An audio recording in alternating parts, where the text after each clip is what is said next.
Ladies and gentlemen, if you could please take your seats, the show's about to begin.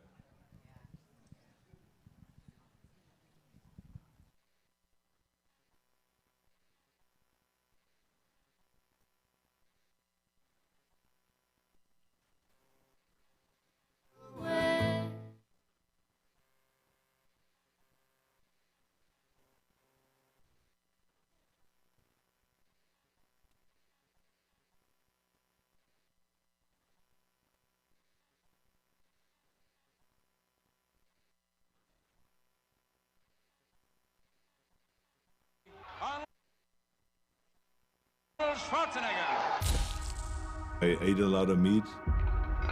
They showed us commercials. Steak. That's what a man eats. Selling that idea that real men eat meat. Serious man food. But you got to understand, that's marketing. That's not based on reality. When The Game Changers debuted on Netflix in 2018, the powerhouse documentary caught the attention of a whole new audience. I've been teaching fighting techniques to government agencies for more than 15 years. Then, I got injured. Unable to teach for at least 6 months, I spent more than 1,000 hours studying science on recovery and nutrition, and stumbled across a study about the Roman gladiators. The gladiators were predominantly vegetarian. How could the original professional fighters be so powerful, eating only plants?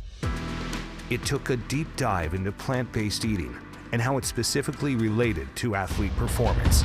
When I went plant-based, I wasn't sure if I was going to survive. And I actually became like a machine. One of the biggest misconceptions in sports nutrition is that we have to have animal protein to perform at a high level. That's just not true. Today, it's become known as the Game Changers Effect. Once crowned the best-selling documentary of all time on iTunes, it opened up a new way to think about plant-based eating. Right now, you will hear from 3 people featured in The Game Changers, as well as 3 other plant-based lifestyle experts. Derrick Morgan enjoyed a successful 9-year career in the NFL. A Tennessee Titan on the field, Morgan became a Titan off the field as an angel investor for dozens of companies that specifically support financial, social, and environmental advocacy. And his passion for plant-based eating influenced his teammates and countless others. I was recovering better, not getting as sore. This was our best season in the last 15 years, and we had 14 guys on plant-based diets. Known as the godfather of vegan bodybuilding, Robert Cheeke is a New York Times best-selling author and tours the world sharing his story about transforming from a skinny farm kid to a champion vegan bodybuilder. From Godfather to the queen of holistic wellness, individualized fitness, and plant-based living, Ella Majors has been featured on The Today Show, CNN, and In Shape magazine, to name just a few. Touted as a one-woman revolution, Majors works to bring leaders in the animal rights and plant-based movements together to spark systemic change. Now, to one of the world's most recognizable experts on plant-based cooking and functional nutrition. Jason Wrobel is the first chef in history to have a plant-based primetime television series on both the Cooking Channel and Food Network Canada. He infuses his live events, online courses, and digital content with a lighthearted approach to optimal health and wellness. And Dr. Jim Loomis brings the scientific proof to the discussion. The current medical director for the Barnard Medical Center in Washington, D.C., Dr. Loomis has served as team internist for the St. Louis Rams and St. Louis Cardinals. When he is not busy serving on the clinical faculty of 2 major medical universities in the D.C. area, Dr. Loomis trains as a triathlete, even competing in the Ironman triathlon. Dotsie Bausch leads the discussion. Also featured in The Game Changers, the professional cyclists boast an Olympic silver medal, 2 Pan Am gold medals, and a world record, just to name a few. And as you will learn, Bausch does not shy away from staggering odds. After her competitive days ended, she started the nonprofit Switch for Good, focusing on evidence-based research that disrupts disinformation about big dairy and other protein-sourced diets. Please give a very warm welcome to this esteemed group. Dotsie Bausch, Dr. Jim Loomis, Jason Wrobel, Ella Majors, Robert Cheeke, and Derrick Morgan.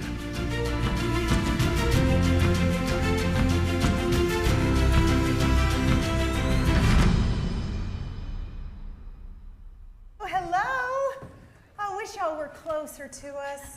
Those I people way hate it over when there, people right? make me move, though, when I already found my seat. So if anybody wants to, though, we'd love to have you a little closer. But gosh, thanks for having us, and good morning. And for all the growers, I think it's good afternoon for you. So yes, yes, yes. Oh my gosh. I got to start with a thank you, because the truth is we all eat only plants, so we would starve to death without you. in reality, seriously. We're big fans of all of you and everything that you do. So I think it was just apropos to say thank you. So some of you may think, we get this a lot, we're vegan or plant-based and eat only plants, and people will come up to us and say, oh, you must have been doing this forever. Yeah, I mean, I might want to try it or something, but you know, it's easier for you, you've been doing it forever. And the truth is, none of us were born this way. Many of these panelists, all of these panelists, have really inspiring, enriching, interesting stories of how they came into this lifestyle, I call it, because it's not a diet. It's not a diet. If anything is going to happen today, we're going to convince y'all it's not a diet. It's a lifestyle. So I want to start with everybody's origin story and to really understand why this enhances your life so much.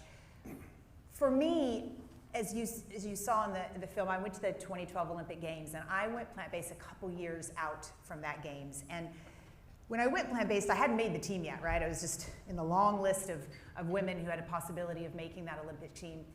And I made the shift over to plants after 35 years of my life. I grew up in the South in Kentucky, and I mean, I ate everything. I mean, you know, if it used to breathe, I ate it. It was barbecue and brisket and macaroni and cheese and KFC and all the stuff. So when I shifted over to plants, I really didn't know what was going to happen to my body. I remember saying to myself, oh gosh, I hope I just stay the same. I hope my strength stays the same, and my endurance and my speed and my recovery. But what happened was mind-blowing. Everything changed for the better. Everything was enhanced. Not only my recovery from one day to the next, but my recovery in between workouts. As a track cyclist, we train 3 times a day. So, you know, it's literally eat, train, rest, eat, train, rest, you know, repeat it 3 times a day. And I was snappier out on the track. I had more energy. I was 10 years, if not more, older than all of my competitors at that time, trying to make the Olympic team, the US girls.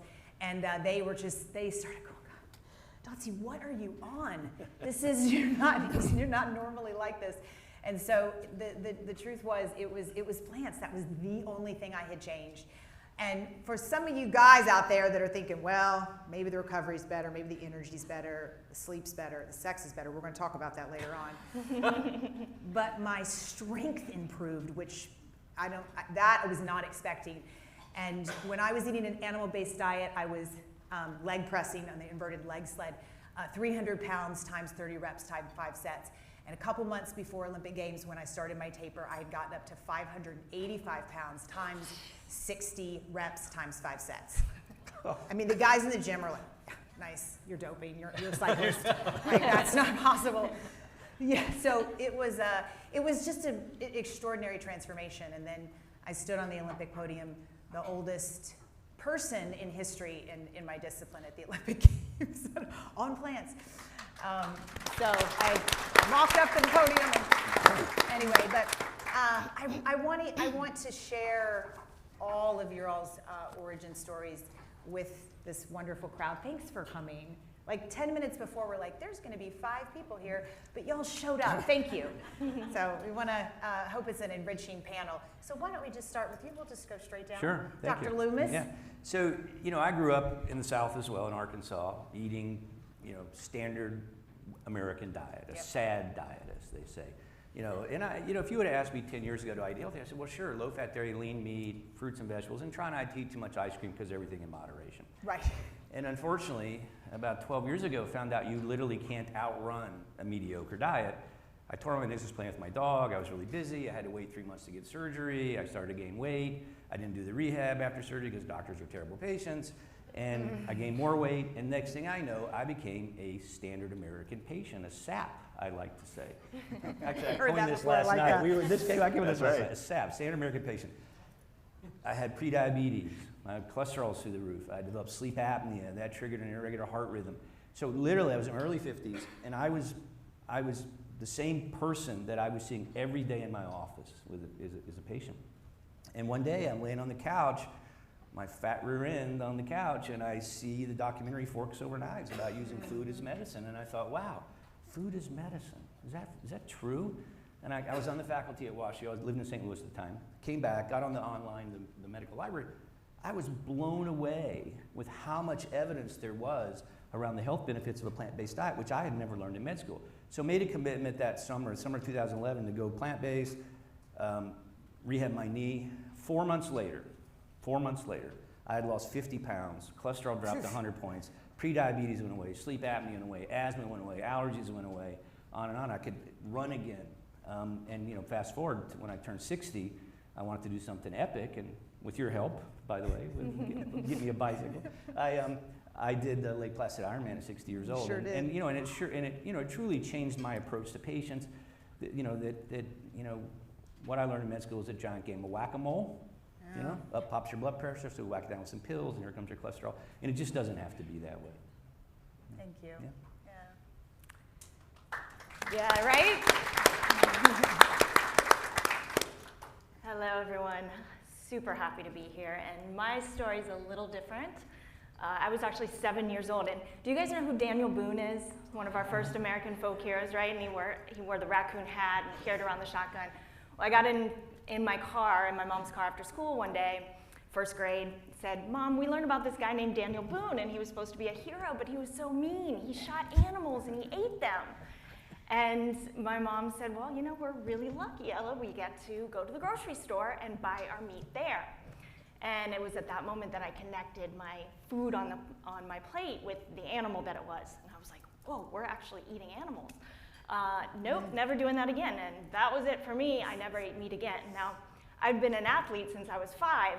So I was a competitive gymnast at that time and a competitive swimmer, training 4 hours a day. And I started, skipping the main meal on my parents' plate or on our dinner table and eating only the sides, right, the plants.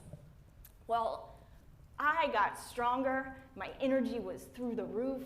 In field day and like elementary school when the girls are doing the chin-ups and the boys are doing the pull-ups, and I was just beating everybody. I was so proud of myself. I was like, oh, all the boys, I out-pull-upped them, Yeah. I've been going strong ever since, went totally plant-based by the time I was 15. And have been an athlete ever since. I competed and won the FAME World Championships in the bikini division when I was 27. And then just the other day, things do not stop. I'm 43 now, so I'm sparring. I do Muay Thai. I've been practicing Muay Thai for 20 years, sparring and boxing. Just on Monday, and one of my sparring partners, Willie, is 29, 30 years old. And I bring my little plant-based Chihuahua, who's a rescue Chihuahua. She's 16. She's still going strong, too. And I bring her, and she's watching us spar, and he's like, "Oh, she's like your little Pokemon." And I'm like, "I don't really know about Pokemon." And he said, "Oh man, you're a deprived child, huh?" And I go, "Dude, I'm 43. Like, we didn't have Pokemon when I was growing up. I had like Sesame Street." And he's like, "You're 43?" Like, he could not believe it, because I'm keeping up. I'm not slowing down. I'm getting stronger and more energized every day. So it enhances my life every day on every level. That's awesome. And so since you were 7 years old, and you're still here to tell the story. And you haven't died of protein deficiency. Yes. All right. J-Ro?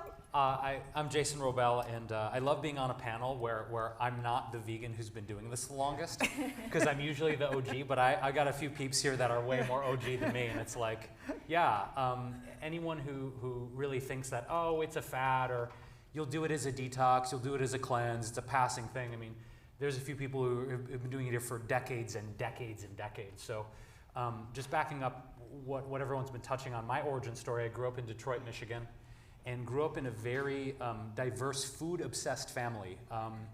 Puerto Rican and Spanish on my dad's side, and Polish, Italian, Ashkenazi Jew on my mom's side. So everyone's cooking up a storm. Food was really the pillar of bringing our families together and celebrating not just holidays and special occasions, but every day was a celebration.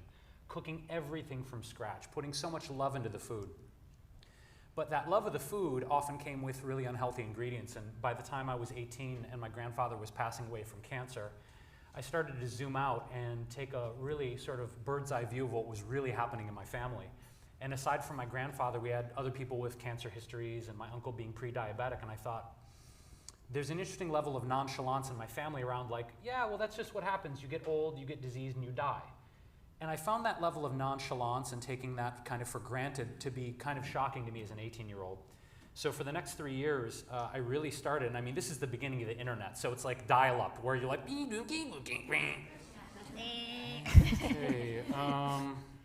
okay, anti-cancer, oh God.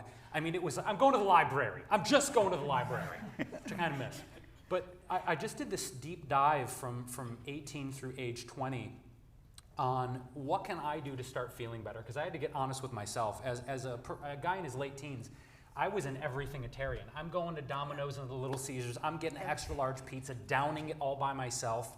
Going to Wendy's where I would get a triple, which by the way, it's off menu, but you can get a triple at Wendy's. I don't recommend it. But I was that guy, right? So over the course between 18 and right before my 21st birthday, I just started taking out animal foods and processed foods, and I just started feeling better and better and better. It wasn't my goal to become vegetarian. It wasn't my goal to become vegan. But right before my 21st birthday, I'm in my mom's kitchen in Detroit. I said, Mom, I think I got something to tell you. She's like, okay. You know, I could tell she was a little nervous. I'm like, I think I'm vegan now. It was weird for me to even say those words, but I couldn't deny how good I felt. So over the course of the years, I really just made it my mission to take those old school family recipes to make them plant-based without any loss in taste or texture or mouthfeel or that level of satisfaction, because the base level, whatever I make, it's always got to taste good. You know, if I'm talking to a group of people who have different lifestyles, different eating backgrounds, different ethnicities and family histories, it doesn't matter if you guys think it's the healthiest thing in the world, it's going to make you fly like Superman or give you, you know, superhuman powers. If it doesn't taste good, you're not going to eat it. So over the course of my life as a chef, I've always had this mission to make plant-based food taste as good or even better than its animal-based counterparts. So I'm just really excited to be here with you all today and show you a little bit of what I can do here after the panel. So thanks for having me. The other OG. All right, thank you all so much for being here. I grew up on a farm, and it was so cool as a kid to be able to just go out and pick my breakfast and go out and pick lunch and dinner. And so I'm so grateful for all of you and what you do in the industry and bringing plant-based foods to consumers around the world. I think it's just so important. So thank you for all you do. And I grew up in that environment out in Corvallis, Oregon, out in the Willamette Valley, a prime destination for agriculture. Hazelnuts, walnuts, blueberries. I mean, you know what the Willamette Valley is known for. It's epic. And I grew up as a kid in the 80s loving He-Man and Captain Planet and pro wrestling. And I wanted to get bigger and stronger, but the problem was, when I was in 8th grade, I still have my medical form, when I was in 8th grade, about to go into high school, I weighed 89.25 pounds. I was a pretty small guy. But I wanted to be like Hulk Hogan and He-Man and Captain Planet and make a difference and, you know, be something that I never was. And then growing up on a farm and raising animals and bottle feeding baby calves before getting on the school bus and trying not to step in chicken poop and have it on my shoes when I get to school and taking care of animals, I started looking at animals differently as individuals who had the same types of approaches to life that I had. They wanted to live a life free of fear, pain, and suffering, just like me. And so my older sister encouraged me to become vegan, you know, whatever that was. This was before the internet in the mid-90s when I was a teenager and a 5-sport athlete in high school. But what I knew was milk does the body good. And I would drink as much as I could that I'd almost be vomiting over the porch because I wanted to get bigger and stronger. And I watched the commercials. I saw the marketing. I saw the guys getting bigger and deeper voice and more muscular. And I said, that's me. That's my future self. And so that's what I tried to do. But my sister said, wait a minute, Robert, at the end of the day, you don't need meat, milk, and eggs. You need the nutrition that's commonly associated with those things. But guess what? Those things that you're looking for, vitamins, minerals, protein, calcium, it comes in its original form from plants. Well, she's older than me. Maybe she knows more than I do. I don't know. I'll give it a try. So I gave it a try. And guess what? Didn't work for me very well. And that's what I've been going around talking about for the last 20 years. That at first, it didn't really work because I was 15 years old without a lot of my own money. I would have maybe a cereal with soy milk before school and get to school and have those white refined French bread rolls. I love them, you love them, they're great. I would have chips and salsa and sesame seed bagels for lunch, and then go do my sports practice, come home, have some spaghetti and maybe put some peanut butter on it. I created pad thai, didn't know it at the time. And then have some hemp-based ice cream and call it good. You see any Jason's right. problem there? I didn't actually eat any food. Gotcha. I had salsa, tomatoes with the chips. So I didn't feel very well. So I almost didn't stick with it. And since we know recidivism is high in the plant-based world, that's now what I talk about, because guess what? I did figure it out. And I was committed that if I could show people that I could, even just my high school teammates, I could build my body with plants, maybe it would encourage other people to believe that they could do it too. So I set out to do it. And I ran in college. I was a distance runner, but then I checked in right here. Don't want to knock the mic off, but right here, what do I really want to do? I want to get bigger and stronger, be a voice for animals. And so I just changed the way that I ate. I took in more calories. I exercised more. And sure enough, I put on 100 pounds and became a champion vegan bodybuilder multiple times over, wrote a New York Times best-selling book, and have traveled to 5 continents talking about how to build your body with plants. And the last thing I want to leave you with, and something that maybe we'll talk about later on, is I took a very practical approach. We need to eat in a calorie surplus combined with resistance training in order to build muscle. I understood that it didn't matter where the source of calories came from as far as achieving that goal. But what I later learned was that, and Dr. Loomis and I talked about this at length yesterday, is that the return on investment from the type of calories you consume is of fundamental importance. And that hit home for me really hard. Recently, when my best friend of 30 years passed away at age 41 from COVID a couple years ago, he followed a poor diet. He thought he was doing the right thing, eating salad, chicken salads with dressing, oily dressing, ranch dressing, things like that. And ultimately, some of those habits and behaviors cost him his life, and that further compelled me to want to get out there and talk about the power of plants. And that's one of the things that I'm honored to be here talking with you today. And also, Ella is my twin, essentially. We became vegan at the same age. 4 animals. We're both 43. We both have plant-based dogs. Hers is 16, mine is 18, thriving on a plant-based diet. And so Ella's my twin in the vegan fitness industry. So thank you all so much for having me.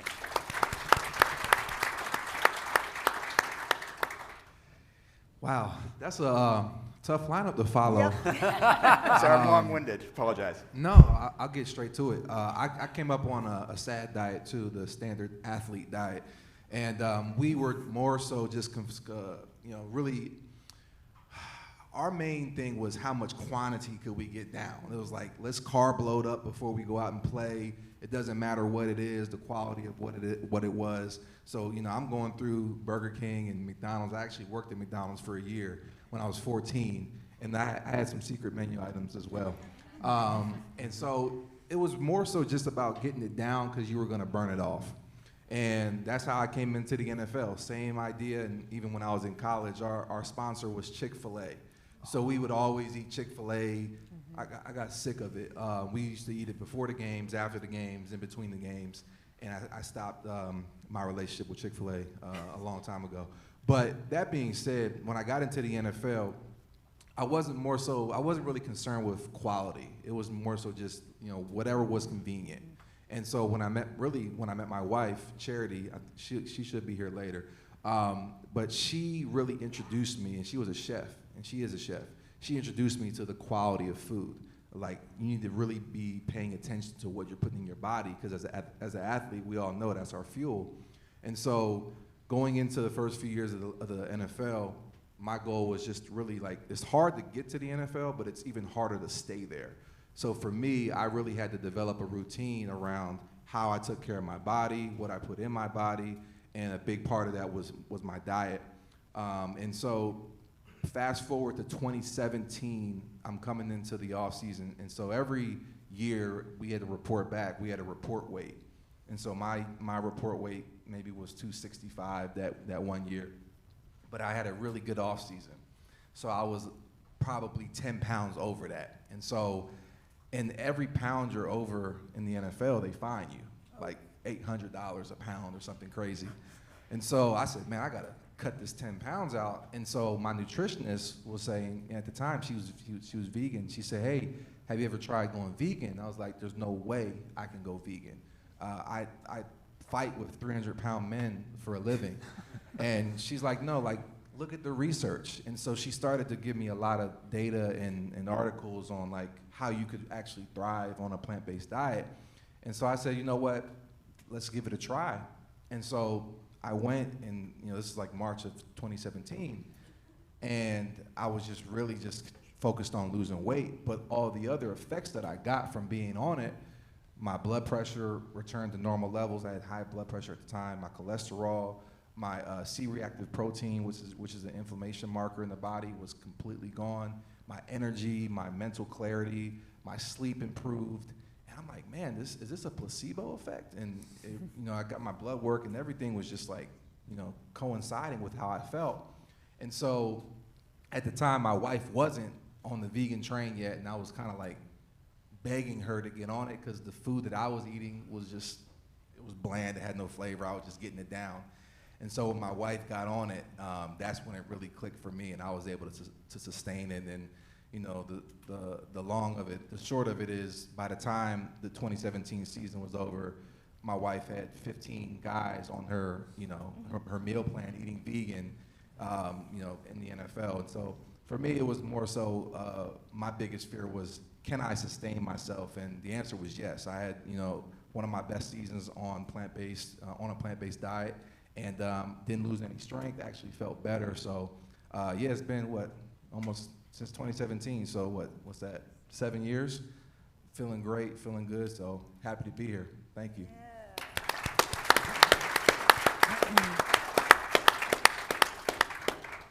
Thank you all so much. We all joke up here with each other, some for 25 years, that we always get asked, where do you get your protein? And it gets tiring, but the truth of the matter is, it's a really legitimate question. We need protein, we need all the macronutrients, protein, carbs, and fats, and we need a lot of micronutrients too, but it's legitimate because for our entire lives, since we were little tiny watching Sesame Street, the commercial would come on, and marketing has sold us the lie that protein only comes from animals. And it's just not true. Do you need it? Hell yeah, you need it. But it doesn't have to come from an animal. So, Dr. Loomis, you've only answered this question 8 billion times probably.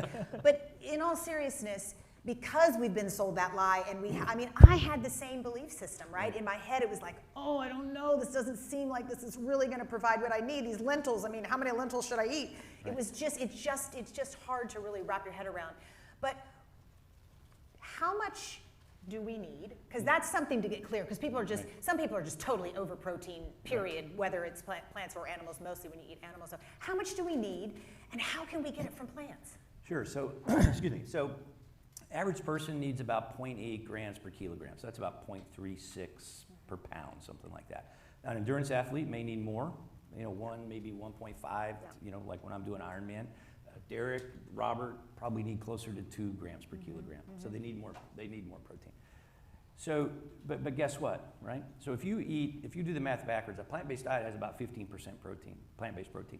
And if you do the math backwards, average person maybe eats 1,800, maybe 2,000 calories a day. Average size, you do the math backwards, that's right at 0.8, 0.9, right?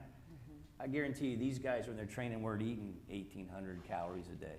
They're eating 4,000 or 5,000 calories a day. When I'm training for Ironman, maybe more. I was eating 5. Yeah, when I'm training for Ironman, I'm eating 3,000-4,000 calories. What happened to my protein intake? It doubled, right?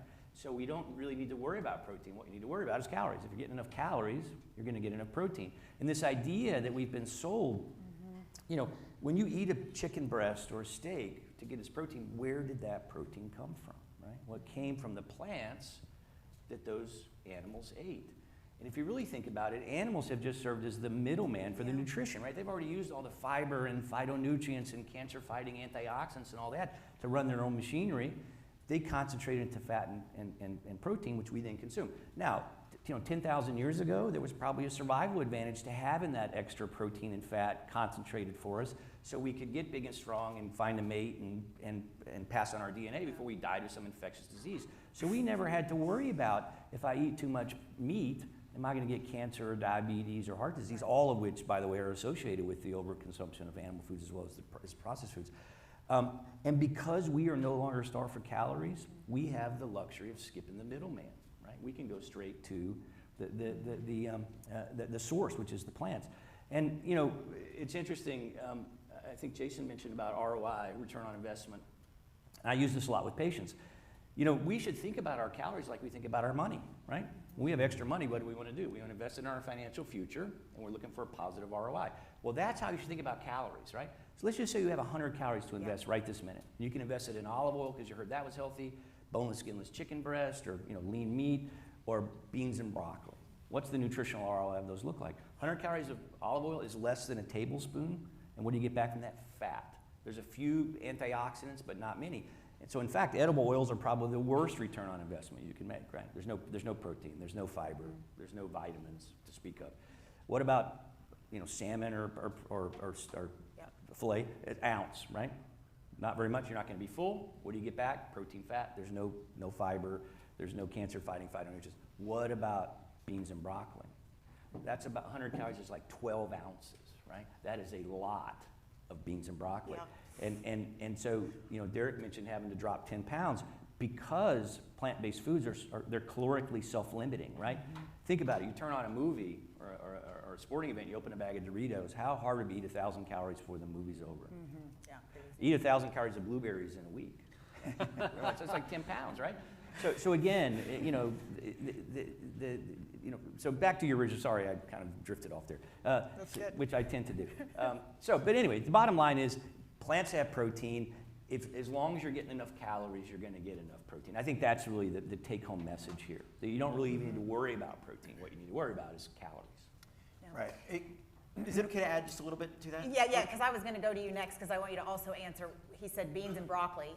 And yes, we all poop very well. Just going to get that out because we're going to talk about that later too. But most people are like, ooh, like that's a lot of fiber. I don't really know how that's going to feel in the gut. So talk about that too, just in terms of you can get your protein with your beans and your broccoli, but go. Oh, talk about my good positive bathroom experience. How your gut deals with all that fiber? Well, first, because I have been in the bodybuilding world for decades. Retired now, actually, for more than a decade, but I had a 10-year competitive bodybuilding career, and I'm going to be in Los Angeles tomorrow at the Idea World Fed Expo, talking to a 99% non-vegan fitness audience about the benefits of plant-based diet and building muscle. So I'm still very much in that world. So what I want to do is just echo a few things, but also bring a few new topics to the table. So we obsess about protein. This is a marketing thing. If you slap it on your package, protein water, protein popcorn, whatever it is, you're going to sell more because we're obsessed with consumption of protein. This is fundamentally true. Add it to a bar, add it to a snack, add it to a shake, you'll sell more of it. We just can't get enough of it. Yet most of us don't exercise all that much. We just continue to consume one macronutrient over and over and over. But now consider the consequences of focusing on one specific macronutrient that it often comes with it, dietary cholesterol, saturated fat, and the totality of the package. How do you typically consume animal protein? Well, oftentimes with lots of oils, sauces, cheeses, butters, mayonnaise, white refined buns, deep fried, all kinds of things to bring your calorie intake through the roof, which then leads us to 73.6% of Americans being overweight, 42.5% being obese, and that's not to body shame anybody. That's to sound the alarm that these conditions lead to our most common degenerative diseases of heart disease, diabetes, cancer, stroke, hypertension, or at least put us on that path to possibly acquiring those things. Much like my friend did, who passed a couple years ago, and my relatives in the farming business that I grew up in who passed recently as well, and many people that we know. Yet when you ask people, 80% of people will say that, oh, I eat pretty good, I eat pretty healthy, when in reality that may not be the actual case. So when it comes to one of the consequences of focusing or hyper-focusing on one macronutrient, especially being protein, we miss out on the benefits, the health benefits of everything that everyone in this room works on, which is the benefits of complex carbohydrates. 97% of Americans don't consume enough fiber. Fiber is only found in plants. There's 64 times more antioxidants in plants than there are in animal foods. Right. Dietary cholesterol, the Achilles heel, if you will, of the American diet is only found in animal protein. We're missing out on the ability to reduce our inflammation, expedite athletic recovery, something that Derrick realized in the NFL and Chris Paul realizes in the NBA, and Venus Williams and Serena recognize in tennis, and athletes around the world at the highest level. We miss out on some of these fundamental benefits of the absolute nutrition that's found in those foods. There's something called the ANDI score, the Aggregate Nutrient Density Index. Dr. Joel Fuhrman created that. It's based on 34 different nutritional factors. What are the best foods as far as nutritional return on investment? Health equals nutrients divided by calories. Well, the highest score, anyone guess? The highest nutrients per calorie of any food or any category of food in the world? Good guess, blueberries? What's that? Broccoli? Very close. There you go, leafy green vegetables. Kale, watercress, bok choy, Swiss chard, and then you go down romaine and a bunch of others. We miss out on this stuff.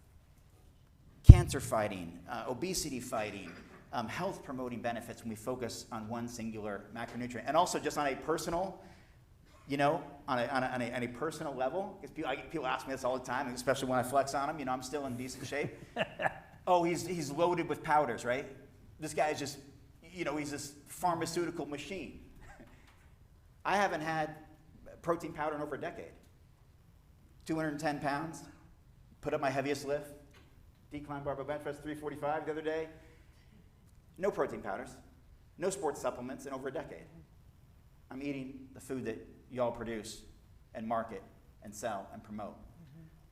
And that's a fundamental truth of the power of plant-based whole foods without focusing on one particular macronutrient, being protein. Yeah, that's great. And by the way, eating too much protein, the average American gets almost twice as much protein as they actually need.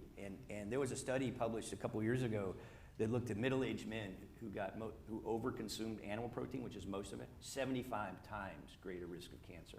So overconsuming protein over the long run has profound adverse health consequences, probably because of it triggers IGF-1, protein's an anabolic hormone. So it's not like if you're overconsuming protein, especially animal proteins, you're just gonna excrete it in your urine, which is what happens. There are profound adverse health consequences of prolonged thing. And what's interesting is when they looked at men who got most of their protein from animals, that risk disassociated. Wow. Derrick, these two gentlemen are talking about the science. I am interested, as is the audience, what does that look like in practice? Because literal practice, you had to consume, I'm guessing 5, 6, even sometimes 7,000 calories a day. If I was consuming 5 when I was training, you were way up there. That's a ton of food. And your wife is a phenomenal chef, and you did say it got better when she came in the picture. You had almost 15 or over 15 guys on the team eating a plant-based diet, and these guys are all big like you are. What does that look like in practice? What does the food look like? What are you eating? Because I think that's a lot of people's questions right now. Like, all right, it's not bok choy, just like all day long. Yeah, there was a time I actually failed going vegan the first time in 2015, and you know, I like to say I can eat anything. You know, if I get motivated about something, I can usually eat anything. And there was a time where I was like putting like these spring rolls in the blender and trying to drink them because I was so I didn't like the taste of it. But that's to the extent that I was willing to go. Wowzer. And it was bad. I don't recommend doing that. But on a practical level, like training camp, right? We're in there at 7 a.m., out at 9 p.m., you know, and we're working out, we're practicing for hours, and we're actually in meetings, so you're intellectually on as well. So for me, when I first started out, I don't eat like that anymore, obviously. It took me a while to understand that I couldn't eat like that anymore after I retired. But I would wake up and I would make like a huge bowl of oatmeal. I would put walnuts in it, blueberries, a whole bunch of peanut butter, and that was my breakfast. I ate that every single day. When I was with the Titans, we didn't have a dynamic offering of food. You know, so I kind of just had to eat the same thing for breakfast. And then my wife would cook my lunches every single day, and you know, that could look like a Beyond Meat meatloaf, lentils, which was, you know, I talk about ROI, that's another good ROI food. And then just, you know, pastas, like I was just eating, you know, constantly. She would make these what are they, like the mushroom oyster, like fried chicken, which are really good. They're not, you can't eat that every day. But, you know, so it would vary, you know, but I would always supplement with a protein shake. You know, for me, it was like, you know, getting like 40 grams in a protein shake, and then I would put amino acids in there as well. And that was like, and then for dinner, it would be whatever Chef Charity cooked up. And, you know, just a shameless plug, her book is Unbelievably Vegan on Amazon, and she has 100 recipes on there. And a lot of those recipes were things that she would make for us every single day. But I had to pretty much be systematic and disciplined about what I ate, and a lot of it was, you know, the same things every day when I was playing. Mm-hmm. Which is what we do, or is what I did when I ate animals. I mean, you know, I only ate like 3 animals or 4, right. And then my meals were probably, I don't know, maybe I had 10 or 12 meals. So it's like a lot of people will go, gosh, I don't know, this plant-based thing might be restrictive, but I'm eating so many more types of foods and flavors of food and different foods now than I ever was. I don't know, it's just, you know, you just kind of get in a regimen. But Ella, I am curious about, you've been doing this for a long time, and those people that are like, it's kind of interesting, I'm sort of buying in, maybe not, maybe so, I'll try it. But there's a lot of questions around, what is this really gonna look like in my life? What about going out to dinner with my friends? What about the workplace? What about Thanksgiving? Because that's always fun. How do you really live and practice this lifestyle without, you know, yelling at people, or you know, not being, or getting yelled at, or right? getting yelled at, right? Or just, you know, how do you share it with people in a really positive way that is encouraging? And yeah, well, it's interesting because I think you go through stages when you start moving in that direction, and when you become plant-based, and there's a stage where you're like, oh, I wish everyone would stop asking me all these questions. And then you get to the place where you're like, I wish people would just ask me more questions. Because, you know, I think the number one way, first of all, is to just live by example, to be the inspiration, to show people that the vegan club or the plant-based club, whatever you want to call it, is such a joyful, energized space to live in. And when you can just emanate that and live that and really come from this place, and it sounds a little woo-woo, but coming from this place of love and compassion, and that's not just for animals, which is where my base reason was from, but love and compassion for people, love and compassion for everybody around us and for ourselves, because the compassionate choice really is the healthy choice, right? It's the choice that's going to give us health and longevity. It's the choice that's going to help us feel good and be energized and become our best versions of ourselves. And so that's a compassionate and loving choice. And so when I can have compassion for everybody around me, when they can come and say, where do you get your protein? I'm like, I'm so glad you asked. Let me tell you about it. So it's about sharing. And when we go out to dinner, I have to say, sometimes, and it's interesting because chefs oftentimes will jump at the opportunity to make something that's off menu. I mean, they're making the same thing on that menu all the time, am I right? Yep. And you'd say, I wonder if the chef would do something special. It depends on the restaurant, depends on the chef, but a lot of times they will jump at the opportunity. My food comes out, and the rest of the table looks at me, what is that? I didn't see that on the menu. I'm like, I know. It's a special. It's Ella special today, and that they want it. So for me, it's about sharing. It's about coming from this place of love and health, and exploring for me, challenging myself in my fitness, and sharing that as well, and showing what I can do now, and what I continue to be able to do at 43 years old, and sparring with these like 20 and 30-year-old guys who are like, what, you're 43? That feels good. It feels really good. Yeah. Thank you. Jason, I'm going to challenge you a little bit. Oh boy. Because I know this is going to be really hard for you. But, so Jason's a chef, as you can see, the apron on. And he's very, very, very gifted, I think, incredibly.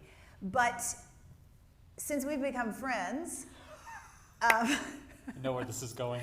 well, I think is athlete in me, then athletes will agree. I am a 6-ingredient, must make it in under 10 minutes kind of gal. If I'm hungry, I'm already hangry, and there's no now I'm gonna spend 45 minutes in the kitchen and create this masterpiece. Wouldn't be able to create it if I tried anyway, but so we have created some recipes together, and we always bat back and forth, and one of the collections that we did, we literally had the Jason version, which is the from scratch version, where every dressing, every pepper piece was made from scratch. And then we had the Dotsie version, which was all store-bought, and it's this short, and then his stuff like this. So I want to challenge you, for everyone in here, if they were to walk out of here today and say, okay, I'm going to go wherever I'm going to go, whatever's available. I don't know this area very, very well.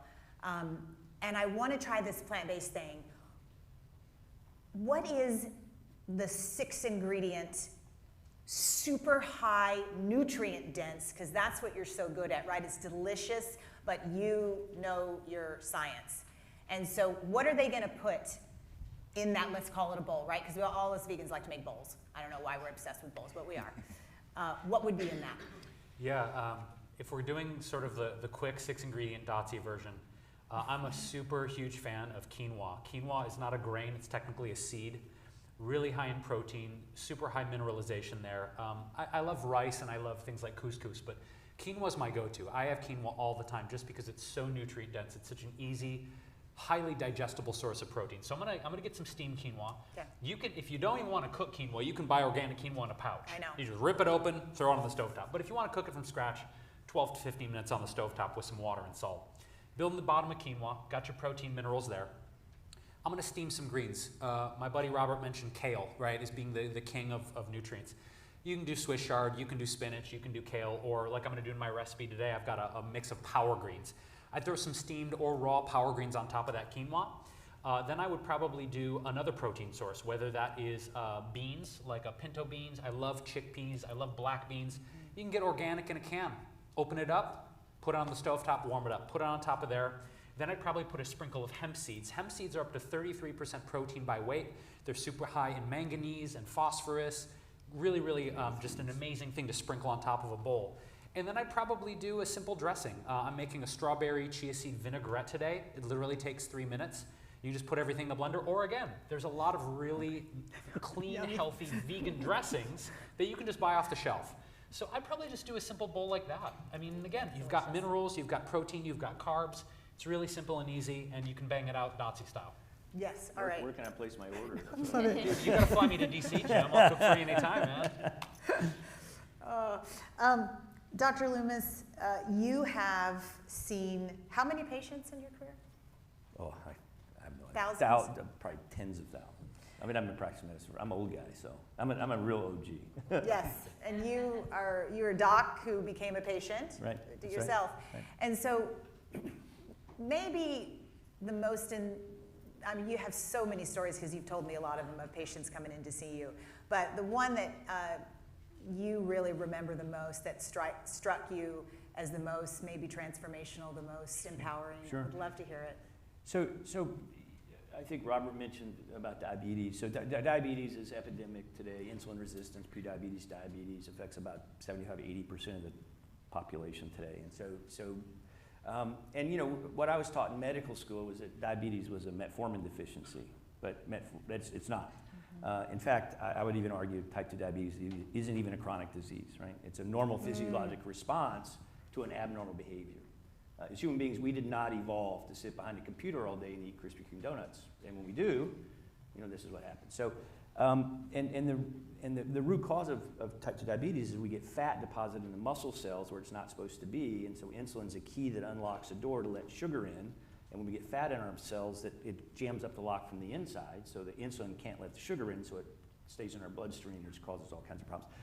So one way we measure how well sugar is controlled, or if it's normal, is a blood test called a hemoglobin A1C. So hemoglobin is the protein in our blood that carries oxygen, and it's what makes our blood red. And when our red blood cells circulate and they're exposed to sugar, a certain percentage gets sugar on it, so it's a percentage. So normal is less than 5.7%, prediabetes 5.7 to 6.4, above 6 is 6.5 is diabetes, and if you're above 7, that's considered poorly controlled diabetes, right?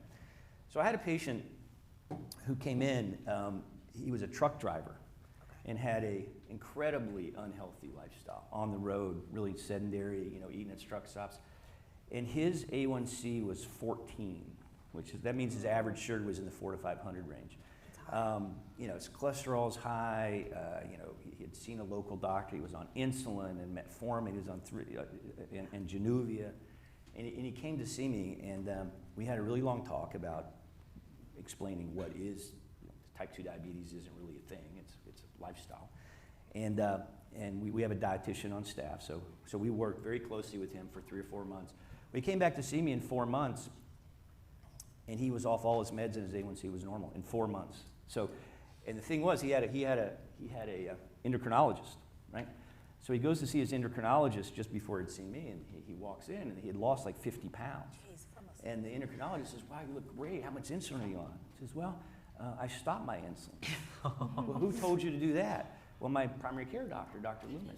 "You need to get another primary care doctor, because if he's telling you, you know, you can reverse this, you know, that's malpractice." So then he gets the blood work back, and again, his A1C had normalized. And so the irony of that story was not only his amazing success story, but he didn't need his endocrinologist anymore because he had reversed his diabetes, right? It's not that he needed a new internist. And I see that every day. You know, I mean, you know, we view, the way we think about, what we practice today is not healthcare, it's sick care, right? And what it looks like is, you know, here you're well, here you're dead, you cruise along, it used to be 40s, 50s, now it's 20s, 30s, you start this slow decline, and we try to make it to 80, and we go see me to keep that curve from going down too fast or too steep. But how do we do it? It's whack-a-mole, right? Yeah. Up, pop down your blood pressure, cholesterol, diabetes, and you know, it's just down and down and down. And then we start whacking out body parts, whack out your prostate gland, or whack off a breast. And that's what we call healthcare. That's not healthcare, that's sick care. So we're adding years to our patient's life. We're taking away life from your years, right? You know, you're not able to do all the things, you know, that you want to do as we age healthily. There's no reason it needs to be like that. There's no reason that curve can't look like this, right? We all got to die. You just don't want it to be your fault, right? Yes. And so when we focus on the root, what's the root cause of every single one of these diseases? Robert was talking about cancer, diabetes, heart disease. It's inflammation at its core. And where does that inflammation come from? The food that we eat, you know, the lack of physical activity. We stress out too much. We expose ourselves to environmental toxins like tobacco and alcohol. So when we address these chronic, these underlying causes, that's how we're going to practice true healthcare, where we add years to your life and sustain life in your years with a plant-based diet and really being in the period. And what's interesting about that construct, and I'll stop. So at age 50, I'm down here, right? Just like I'm a SAP, Standard American Patient. Now, I just turned 64 a few days ago, and now I'm back up here, right? So when was the last time I was this healthy? You extrapolate back, probably 30. So when people ask me, how old am I? I tell them I'm 30 with 34 years experience, because that's how I feel. Right, but seriously, that's how I feel because of the lifestyle that I lead. Thank you for that. We've all been talking about the benefits that we see and feel, and the energy, the compassion, the strength, the resilience, the endurance and everything. But we mentioned earlier we're going to talk about sex, SEX, in bed, because it greatly enhances that. And everybody agree? Yep. Yeah, okay. Guys are like, like I don't know why or she's not. Yeah. But sure I do this this is what's so, I think, so fascinating about this topic in general is that I didn't realize how much all plants enhanced blood flow. Right. I mean, that's just not something like I didn't know that I was looking for enhanced blood flow. Well, as an athlete, you sure are. Right. Yeah. And so then I started going down the rabbit hole, and I realized that if it's good blood flow from my heart to my organs, good blood flow in my head, I have better memory, better everything. That's why we're seeing in some early studies by Dr. Ornish, plant-based diet reversing early onset dementia. And it certainly is all about blood flow downtown. Right. So Dr. Aaron Spitz, who's as some of us know, and our friend who's a urologist, he said, when men come in to me and tell me they are, they have erectile dysfunction, he said, I help them out, and then the very next thing I tell them is now go immediately to see your cardiologist because you probably have blockage in your arteries. That's right. It's all the same system. So yeah, I know you're dying to jump in. I'm just going to let you go. No, but it's the canary in the coal mine, right? Yeah. And this is a situation where size does matter, right?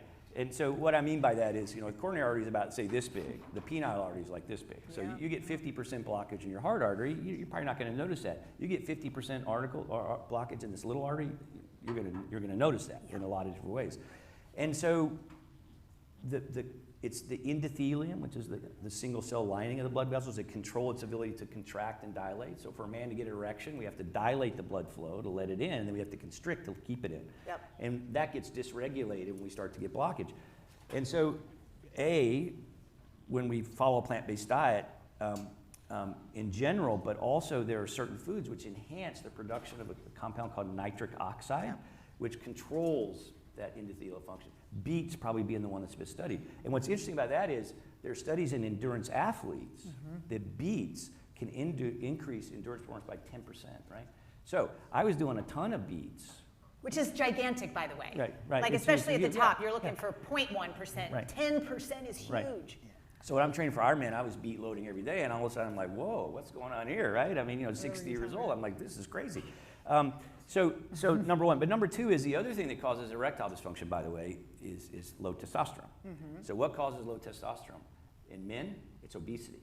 And the reason is, we used to think fat cells just carry, just were a vessel to store fat, but they actually are metabolically active. They have a compound called aromatase, which takes testosterone and turns it into estrogen, right? So you go to the beach and you see a guy who's morbidly obese and they got man boobs. That's because their estrogen levels are high. Yeah. So when the other advantage of going on a plant-based diet, you lose weight and your testosterone levels come up, right? So it's a combination of increased blood flow and increased testosterone, mainly mitigated through weight loss. And it's insane. Here we are talking.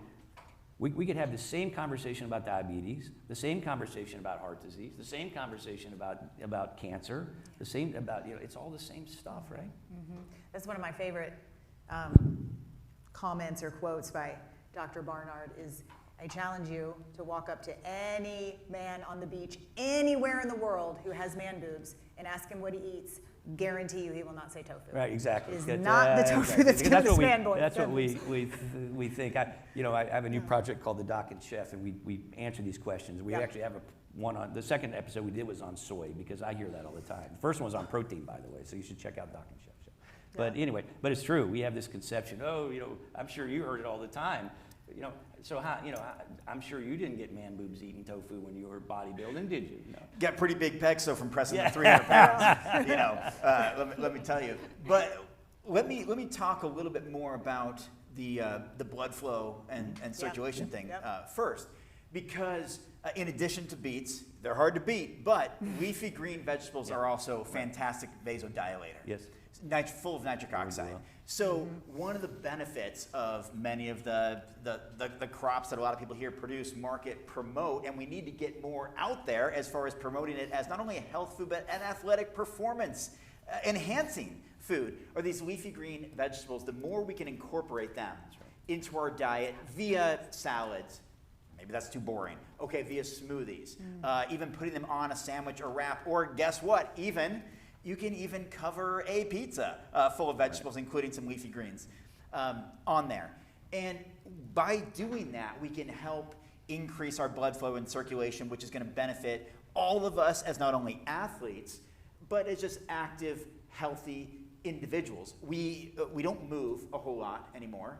I mean, case in point, we're all sitting here, and we will most of the day, probably.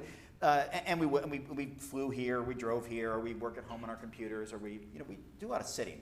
We're not getting a lot of increased circulation from physical activity to the degree that we should. So, if we're not going to change that behavior, one thing that we should do is increase our intake of the foods that will help dilate blood vessels and get some more blood flow, which can be, it could help in those areas of intimacy, or it could just help in areas of general health and wellness. And I also want to mention, just in case there isn't a time to interject this later, and maybe it's still coming, Dotsie, but one of the things we really need to talk about, one of the elephants in the room, is the aspect of the longevity influence of a plant-based diet. Not just for, Dotsie, the oldest person in her sport to win an Olympic medal and all this stuff. Not just that, but we're talking about mortality rates and longevity. There's this Adventist Health study, I think 96,000 participants over a 6-decade period that showed the incredible extension of life and quality of life for people when they switch to a plant-based diet. I mean, it's pretty staggering. It's like adding a decade or something. I think a little bit more for men than women, but it's adding a significant amount of quality life years. And that's from focusing on these foods that have the highest nutritional return on investment. Again, if you want to write it down, the ANDI score is something to look at. Aggregate Nutrient Density Index, how many nutrients per calorie. And that can help guide you. And one more comment I want to say on the protein thing, because again, that's for 28 years now what I've talked about, is that it's very statistically likely that there's nobody in this room who's ever met anyone with a clinical true protein deficiency.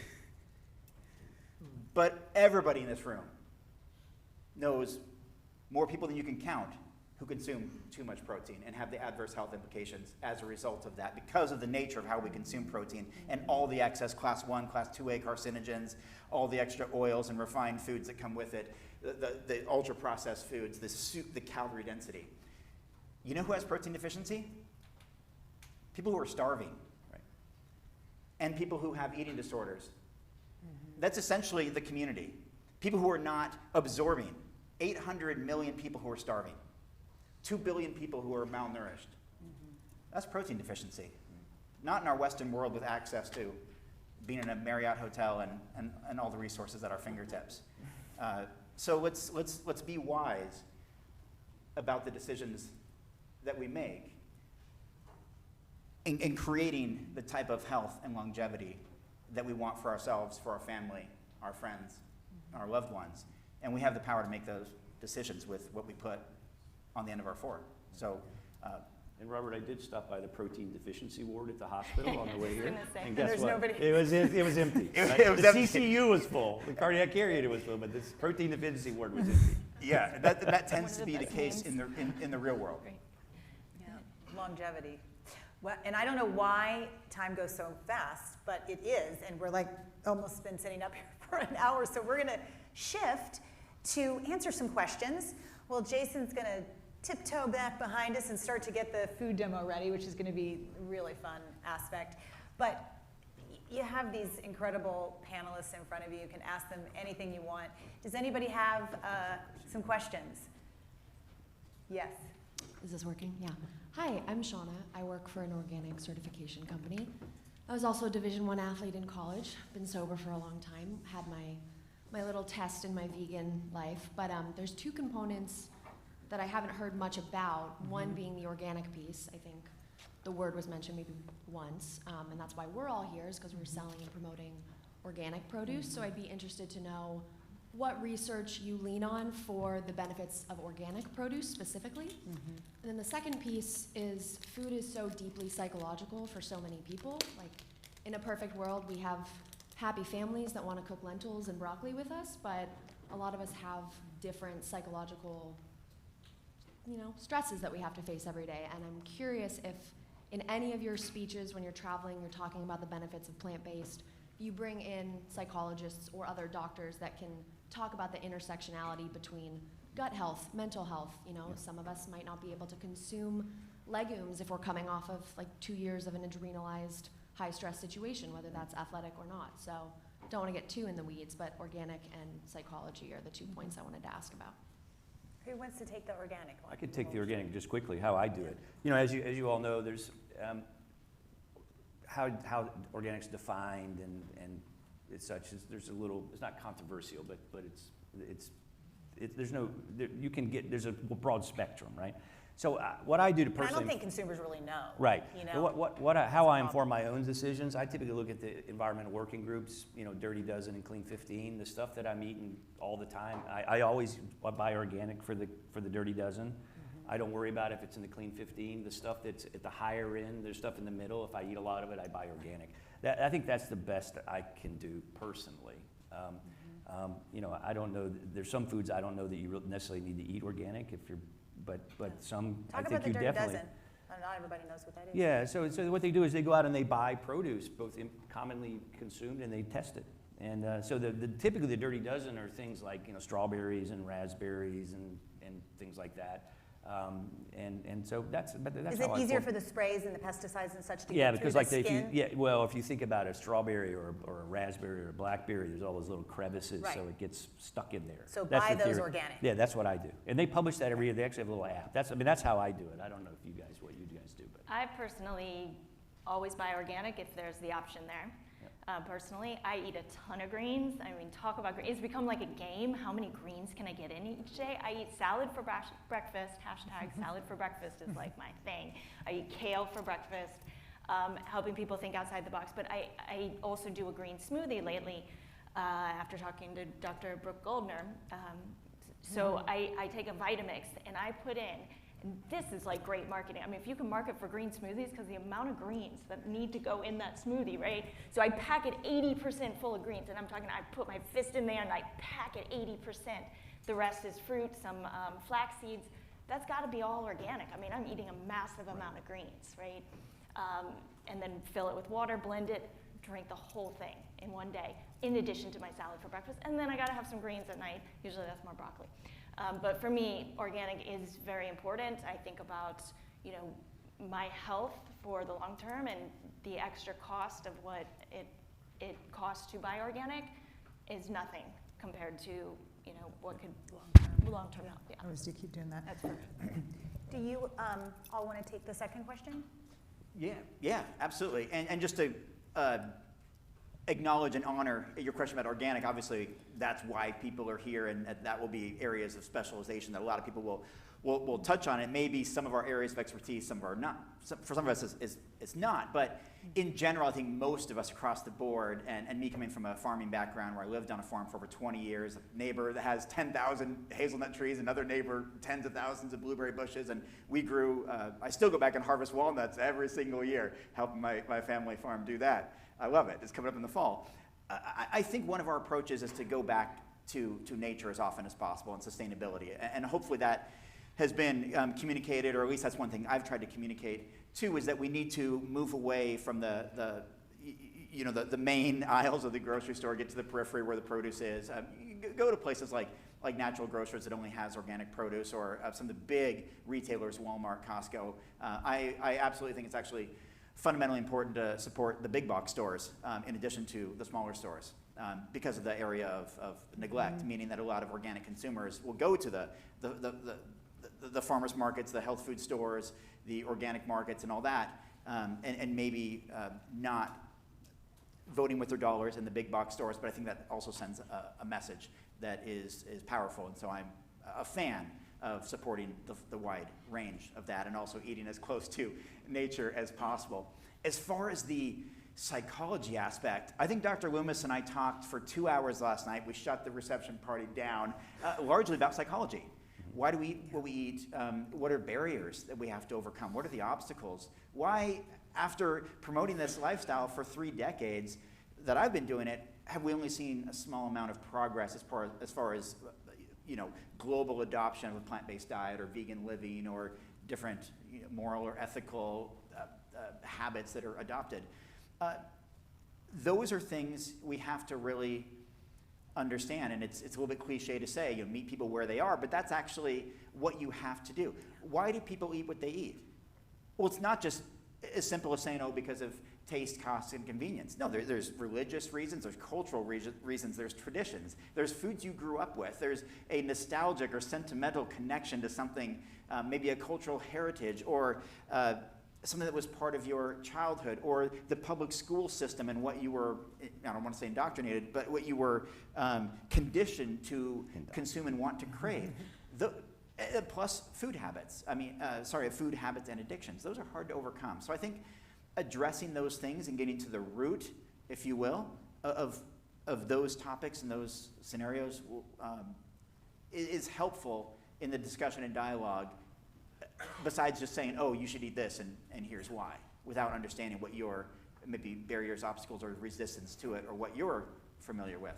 And then just having that discussion and going from there and knowing there's a lot of diversity within that plant-based world, and maybe there's something, that resonates with you within this category of fruits, vegetables, legumes, nuts, grains, or seeds that's different than what maybe is the rest of your family is eating.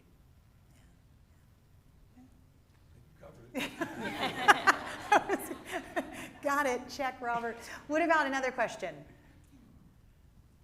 Yeah, in the back there. You're holding. Hi, I'm Heather. I work for Blue Apron Meal Kits, and I've been on plant-based probably for about 15 years.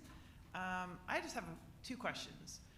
The first one is I listen to a lot of podcasts, and I know the big thing now is oil-free, be careful about your oils. So I kind of wanted what you feel on that one.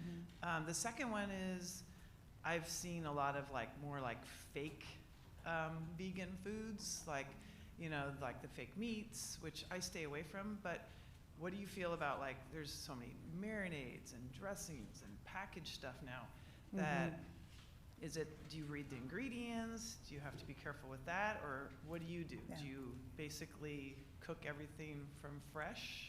There's some really wonderful sauces, but do you stay away from that, considering it's like a processed food?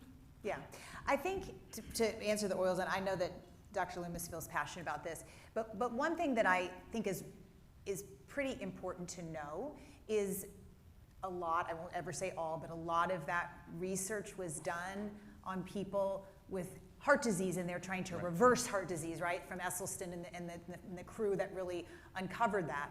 And so I do think the real intense stay away from all oils is certainly something that I've seen create some orthorexia in our culture. And the point I think that we can take from it is that if you're going to have walnut oil, it's actually better to have the walnut, right? Because you want to get the fiber in the package. And if you're going to have olive oil, it's actually better to have the olive, which I can eat some olives. But it's fine if you were going to sprinkle a little bit on your salad, right? You're not in a current heart disease state, I'm assuming.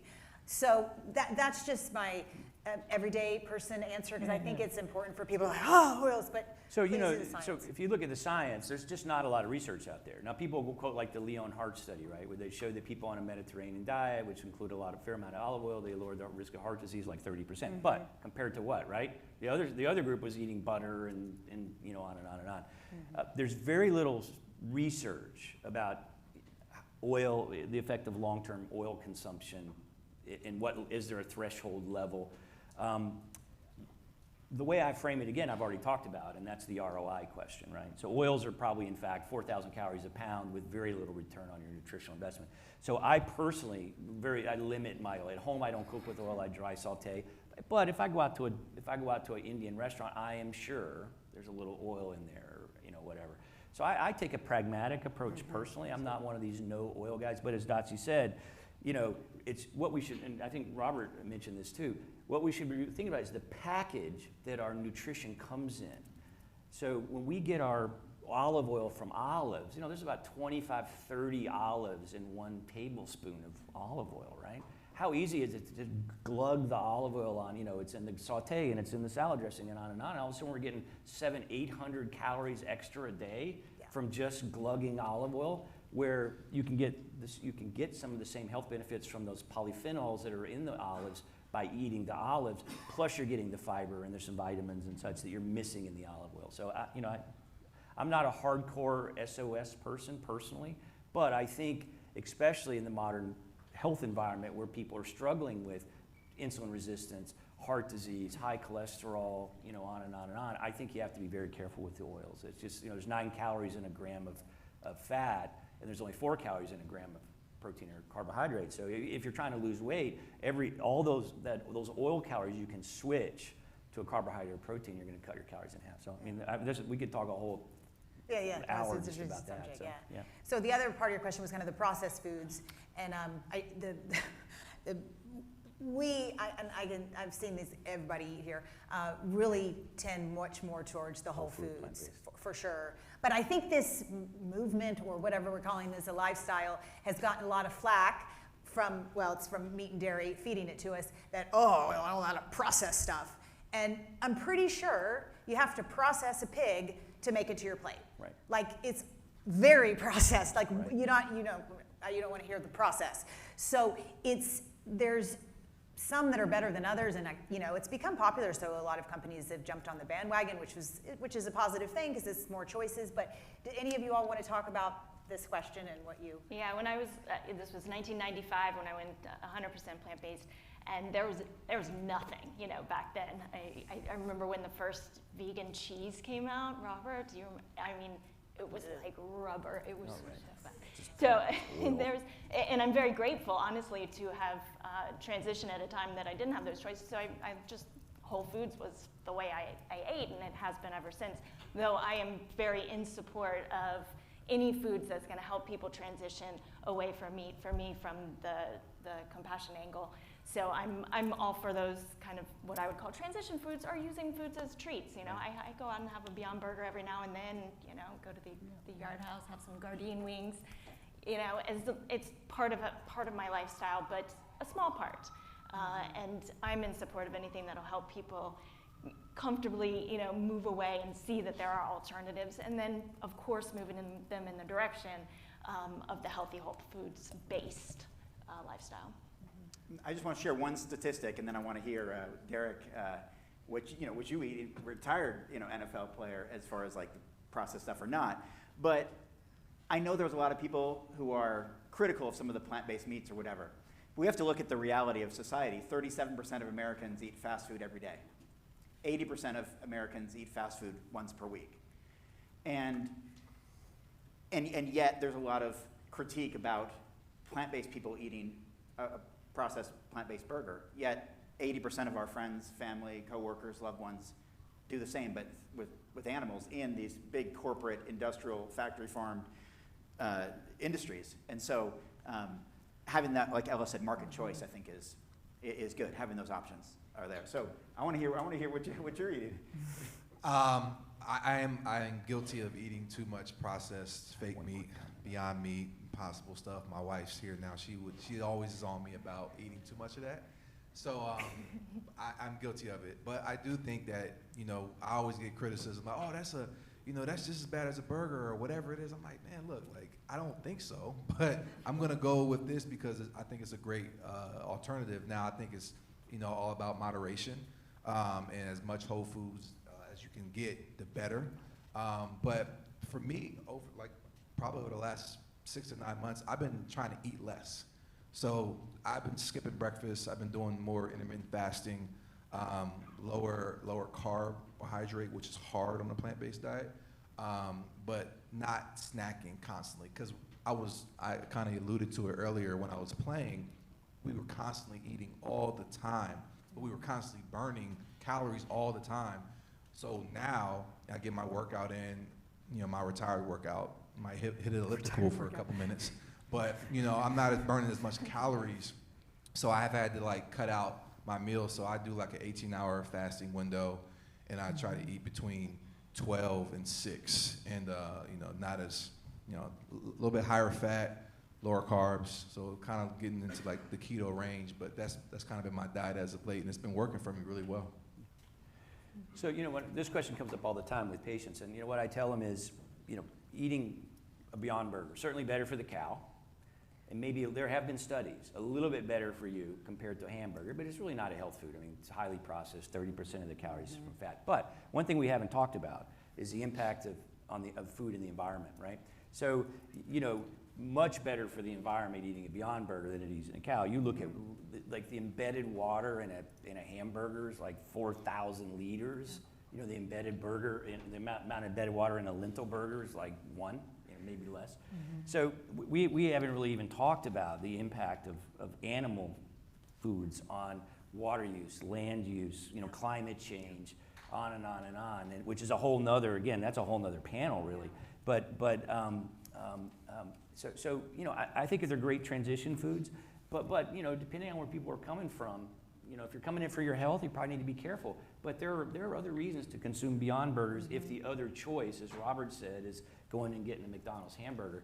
So I get it. And it helps create more choice. Right, like exactly. if you want more plant-based options, they need to be supported in the marketplace, or else they're not going to be there. If the demand isn't there, the supply is going to go away. And we see that. We actually see that in numerous cases of certain plant-based foods or alternative foods that really are using far fewer resources, come from a much more compassionate place, probably very much more of an organic place as well. And we need to support that in the marketplace if we want to see that in the future, or simply these numbers are just going to go up to maybe 50% of Americans eating fast food every day, or 90% eating, you know, fast food once per week or whatever. We're just going to see numbers going up in the wrong direction, which then ties into healthcare costs, you know, globally, and food distribution issues and food desert issues, which again are all lots of other panels that we all speak on around the world. But those are some things we need to look at in the whole totality of the picture. I mean, there's 1,000 gallons of embedded water in 1 gallon of cow's milk. There's about 4 in a gallon of oat milk. Right. I mean, it's just astronomical. But we got to go to this last question and get to Jason. Yeah. Good morning, everyone. My name's Jim. I'm from Four Seasons Produce up in Northeast Pennsylvania. Oh, cool. Quick question for you, and this is for all the athletes. And it's really a 2-part question, so I should really carve it down to one because of time.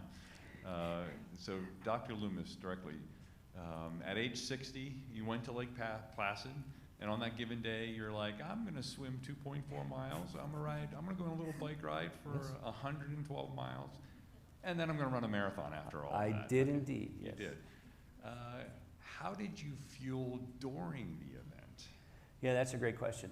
So, so my goals were about 75 grams of carbohydrate per hour. It's a little. There's a limit to how much we can absolutely absorb. Yeah. I actually used a product called Tailwind, which is a sports drink. It's vegan. It's plant-based. And so I used that with the goal to drink a bottle, you know, which I mixed at 75 grams per bottle, and so I drank that. But I also had, I carried fresh dates. I carried the little Trader Joe's salted pretzel nuggets that are stuffed with peanut butter. Yep. I carried those, and that's when, and then I used dried mission figs, the soft ones. And so I had a little baggies stuck in my bike thing, and then on the run I used the same thing. I didn't use Tailwind on the run. I just drank water mainly, but I used the dates and the figs and the pretzels because I need a little salt and a little bit of peanut butter. I did use the caffeinated. There is some evidence that drinking caffeine, refueling, helps liberate fat from your fat cells, which the more fat you can burn during a long endurance race, the more glycogen you can conserve. And I didn't bonk. I mean, I felt amazing. I negative split the marathon. I didn't run that fast, but I ran the second half faster than I did the first at the end. I mean, that's crazy after being out there for 14, 15 hours. At age 6, 2 weeks after I turned 60, yeah. But I have to tell you that the hard part of doing an Ironman is not getting to the finish line. It's getting to the starting line. right? It is. It is. And the other thing, to your point, I did a deep dive into endurance and recovery nutrition.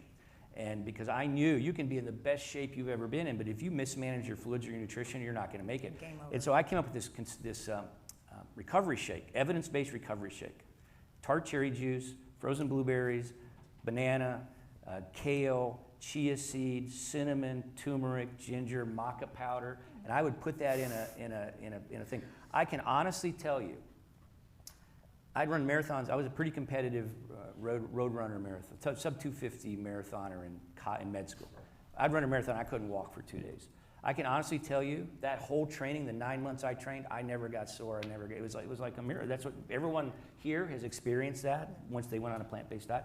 It was astounding, and that recovery. I think the recovery shake plus my general dietary pattern helps with that. I remember when you called me and told me that that's what you were doing. I thought, man, I wish we had that.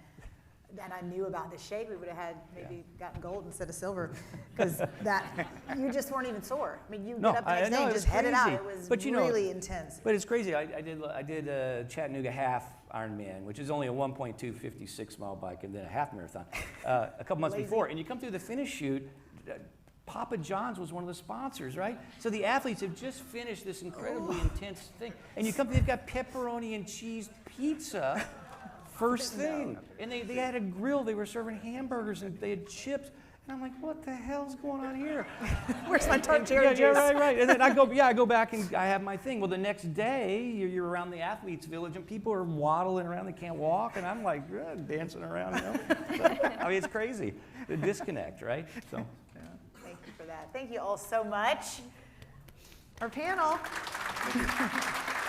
Very cool. We're going to head over here to the famous, incredible Jay Rowe for a cooking demonstration. Wow. Yeah. Hi. There you are. It's just me now. No pressure. No pressure. Good morning, everybody. So I was tasked with... Drinking in a new experience. Oh.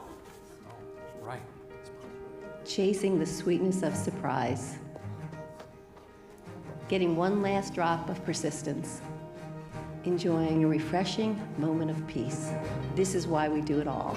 It's why we handpick the best fruits and squeeze them into pure, authentic juices. It's all we do for all you do. Natalie's has created 4 new tasty on-the-go salads. All you need is a fork. Whether you are biking, hiking, or just sitting with your friends, Olivia's salads are perfect anytime, anywhere. Crafted right here in New England with local ingredients, Olivia's organic salads are fresh and delicious. Yeah, give it up for Natalie's and Olivia's, our sponsors. I'm very excited to be here with you today to highlight some organic produce. It's one of my favorite times of year because it's stone fruit season.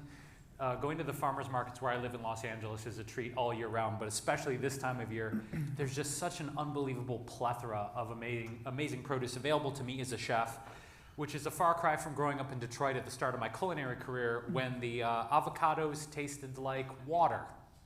I'm like, oh, that's right, when you get to California where the avocados are actually grown, they taste like avocados. So I want to highlight today a fresh summer salad with some grilled peaches with a balsamic glaze and a strawberry vinaigrette dressing. So I've got 20 minutes. We'll see if I can pull it off because I tend to be verbose and do a lot of storytelling and share a lot of anecdotes. So we'll see if I can knock it out in 20 minutes and get you guys a fresh summer salad. So we're going to start today with something we talked about ad nauseum on the panel, which is fresh greens. This is a power greens. This is Swiss chard, baby spinach, and kale. And I know Robert Cheeke talked a lot about the different scoring systems that are out there. One thing that I really like about fresh greens like this is the ORAC value.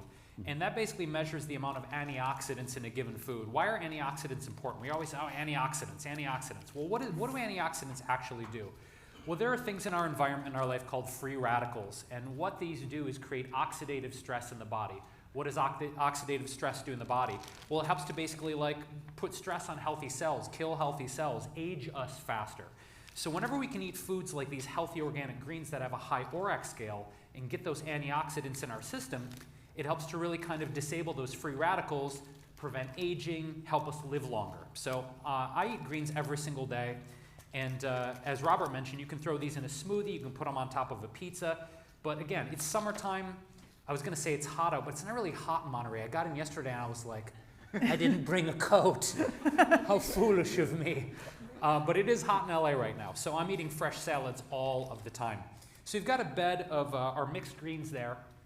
And to that, I'm just gonna start adding a whole bunch of organic and mostly local fruit, by the way. I always like to try and support my local farmers as much as possible, not only because as a chef, I find that the flavors are so much more potent and robust, but honestly, it's cutting down on greenhouse gas emissions. If I can get my blueberries or my grapes or my gorgeous heirloom tomatoes from, say, 10, 15, 20 miles away from a local farmer, I'd rather do that than have them imported from thousands and thousands of miles away. So I try and do organic all the time and local as often as possible. So the first thing I'm gonna add to this is just this, I mean, God, that's just a gorgeous, like it's so sexy. It's all just squishy and that perfect, when you get an heirloom tomato, y'all know, that's that perfect texture where it's just a little bit squishy but still firm. I'm having a moment, sorry, this might be a little too much for people, but I like squeezing my produce. Another thing too, helps with perfectly ripe tomatoes is if you cut them with a serrated blade. Some chef geekery, I have about 10 knives in my collection, and you always want to use the right tool for the job. So we're gonna just chop our heirloom tomato here, and then add some diced heirlooms to our salad base. I was looking for purple Cherokees. Again, this is me being like a total tomato geek. My favorite are the Cherokee purples because the flavor is just so dynamic. But they didn't have them, so I took what they had. But any heirloom tomato in season is just a thing of beauty. The other thing about tomatoes is they're high in lycopene. A fact about tomatoes that I learned in my culinary career is actually you get higher levels of lycopene, which is an antioxidant, when you cook tomatoes. So by cooking tomatoes, you actually get more of the lycopene. Tomatoes are also really high in vitamin E, which is really good for your skin. And one of my favorite moments when I had my TV series on Cooking Channel and Food Network Canada called How to Live to 100 was I got a, this was funny, I didn't expect this, but I got a shout out from Kris Jenner. And I was like, oh, a Kardashian mention, is that a good thing? But she actually shouted out my TV show, and she's like, oh yeah, I watched How to Live to 100, and he was talking about lycopene and vitamin E in tomatoes and them being good for my skin. And I remember my mom calling me because I hadn't seen it. She's like, did you know Kris Jenner mentioned your TV show? My mom was way more excited than that. I was like, that's cool. I didn't care about the Kardashians. But anyway, that was my claim to fame with tomatoes and the Kardashian family. One of my favorite ingredients ever. I eat one of these a day. We didn't talk about avocados. I was hoping we'd get to these on the panel. I love this. I love this fruit. Also because it tastes amazing, it's so versatile. You can make chocolate pudding out of it. You can put it in pie crust, throw it on salads, make soups. Avocado is so versatile. But does anybody know the actual origin of where the word avocado comes from? If you do, I'm gonna buy, what should I do? No, you guys don't count, you know already. Anybody know where the word avocado, the origin? So it's a Mesoamerican, ancient Mesoamerican word that was originally ahuacatl. And of course they didn't have nutritional science back then in ancient Mesoamerican days, but ahuacatl is translated to mean testicle. Think, well, that's interesting. Well, of course, because avocados look like testicles. But interestingly, the healthy, heart-healthy fat and the B-complex vitamins in avocado are really good for sexual health, in particular, men's reproductive health. So there you go. They were onto something in naming avocado testicle. There you go. Moving on from that, we've got a full avocado in there. And I'm going to add some fresh organic. This is a, God, what kind of apple did I get? Is this a pink lady? It might be a pink lady. I just grabbed the prettiest apple I could find. But we talk about fiber. We talk about dietary fiber, and I know people mention gut health and talking about being regular. You know, you've heard the old adage, an apple a day keeps the doctor away. For me, I just think getting as much fiber as possible is good for motility in our digestive tract. And when you get a fresh, juicy apple like this, it just makes any salad just pop with flavor. So I'm going to add a whole diced apple to the salad as well. It's very, very simple. Dotsie, I feel like this is something you could do. I feel like this is Dotsie, like, are you with me? Are you still with me? Because when Dotsie starts to check out, I'm like, I've gone too far. There's too many ingredients. She's done. She's just done. And you can see already, Anybody notice that I'm putting a lot of different colors into this salad? There's a reason, and I'm gonna move on. So I've got some purple grapes here, right? Grapes are gorgeous. Now, I have a question for Dr. Loomis, because I'm not sure about this. Dr. Loomis, everyone talks about wine and how important it is to drink a glass of wine a day. I know there's a lot of contentious studies that say no, it's not true. Don't make him bust this up. I like my wine every night. Dr. Loomis, I am curious. People talk about resveratrol and anti-aging and the great benefits of resveratrol in wine. Do you get the same benefits of resveratrol with raw grapes, or does it have to be wine? Yeah, so the darker skinned grapes do have resveratrol. And so, you know, the alcohol question is an interesting one. And please. There is research that for women, a drink a day, men, 2 drinks a day, which does not mean 14 on Saturday, by the way, which is also 2 drinks a day. Also, what is a drink? 14 grams of alcohol, 12 ounces of 5% beer, 5 ounces of wine. So you come to my house for a dinner party, wine pour might be a little more. But what's interesting is what the research does not show is where does the benefit come from? Is it from the wine or how we consume the wine? Okay. So if you look at population data, if you sit down with friends and family and share a bottle of wine and you're laughing and relaxed and not worrying about all this crazy stuff going on in the world, is that the reason alcohol is important? Or is it the alcohol itself? And I think there probably is a difference between drinking half a bottle of wine at night to help you because you're depressed and can't sleep, or you're sharing wine with your friends and family. So. Yeah, okay, so you can get the resveratrol from the raw grapes. You can. If you don't want to drink the wine. But it's not as fun. Back to you. It's just not as fun, let's be honest. I'm just trying grapes to let Dotsie know she's going to be okay. You're not going to a bar. You guys got a bowl of grapes at this bar? You really want to wind down, just have some fun with my friends, huh? Not really, but we do have the dark purple grapes in there. I also added some organic blueberries, and I wanted to touch on why I'm adding greens and reds and oranges and purples and blues, why we're eating the rainbow. And no, I do not mean Skittles, I'm sorry. When we talk about eating the rainbow, I learned about this early in my culinary career from Dr. Gabriel Cousins, who runs the Tree of Life Rejuvenation Center in Patagonia, Arizona. And he said, eating a high variety of foods, and Dotsie talked about transitioning from a standard American diet to eating plant-based. The variety and the breadth of foods that I eat is beyond anything I could have imagined growing up in Detroit, Michigan. And when we eat the rainbow, when we have full spectrum of colors, as I mentioned, this beautiful array of colors, we're getting so many phytonutrients, so many antioxidants, such a variety of vitamins and minerals and beneficial foods to heal and nutrify and empower our body. Yes, we get locked in, like I'm gonna have the same oatmeal, I'm gonna have the same quinoa bowl every single day, but I try to keep in my mind every day, variety and full spectrum eating the rainbow. It's so important to get all that variety of nutrients into our body. So next up, I'm gonna be adding some red bell pepper, get a little more red in there.